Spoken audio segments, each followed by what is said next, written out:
बिस्मिल्लाहिर्रहमानिर्रहीम। तो हाज़रीन और नाज़रीन, जो कोरोना की सूरत-ए-हाल है वो हम मशहूर मिरपुर की शख्सियात से हम इंटरव्यू ले रहे हैं कि जो इस कोरोना की वजह से उनके कारोबार पर जो असरात मरतब हुए हैं तो वो कैसे उससे अपने आप को बचा सकें। जिस तरह ये हमारे जो है ना यहाँ पर जनाब मलक साहब हैं, हमारे दोस्त, हमारे भाई है, बड़े माशाल्लाह यहाँ की सरकर्दा शख्सियत हैं।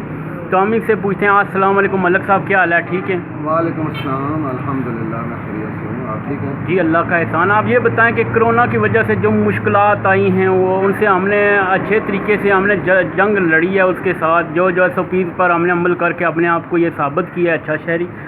अब ये बताएं कि उस दौरान जो मुश्किलात आई थी, मुझे पता है बिल्कुल मिरपुर बंद ही हो गया था, बड़े बड़े कारोबार ठप हो गए थे, आप उसके बारे में क्या कहना है? अपने ख्यालात का इज़हार कीजिए। जी यही है कि मुश्किलात तो वाकई बेहद और बेहिसाब मुश्किलात आई हैं।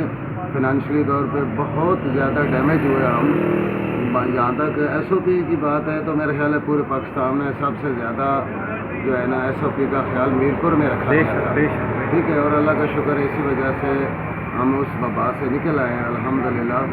बाकी उसके असरात तो अभी तक ही जारी हैं। जो मईशत को नुकसान हुआ है या जो उसके असरात हैं वो तो देर काम रहेंगे, लेकिन अल्हम्दुलिल्लाह हो रहा है, बेहतर हो रहा है। माशाल्लाह जी, माशाल्लाह जी, हमारी दुआ है जी। मतलब कार ऐसी जनाब, ये मिरपुर लड़कियों कॉलेज, डिग्री गर्ल्स कॉलेज है, बिल्कुल पार सामने इन्होंने इनका यानी कि ये कार AC वगैरह फिट करते हैं, और ये जो रजिस्ट्रेशन गाड़ी के टोकन वगैरह ये भी करते हैं। तो किसी भी मामलात में आपको ज़रूरत हुई तो इनसे रुजू कीजिए। ये बहुत यानी कि आपसे यानी कि खल उतारने वाली बात नहीं है। वैसे आमतौर पर यहाँ पर एक छोटी सी चीज़ को जो इनका जायज़ हक़ बनना है इंशाल्लाह वो होगा।